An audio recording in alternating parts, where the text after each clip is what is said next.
Hi, my name is Alvanda. I'm an English literature student in Universitas Kristen Indonesia. I want to share my dreams about my future life.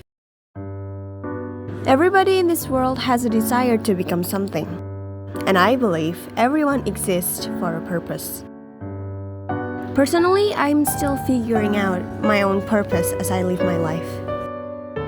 During my childhood, I wanted to be anything I thought was fun and cool, just like most kids at that age. A doctor, a singer, an actor, a ballerina, an artist, and many more professions have once been my dream. But the more I grow up, the more I understand what I want in my life. Peace. I simply want my life to be enough, not too much and not less.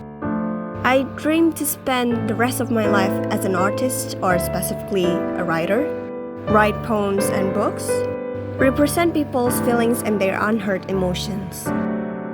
Therefore, I will help many people get the justice and the credit they deserve to get. Also, I plan to join any organizations or agencies that are based on humanity and social programs such as UNICEF. I know it won't be a small deal to be there, but I would like to try my best. Why? Because I feel the happiest when I know I'm beneficial to other people. Helping people gives me peace, especially those in it. And for the rest, I just want to live in a calm small town, in a small cottage, surrounded by plants and my pets, with the love of my life, and get all together.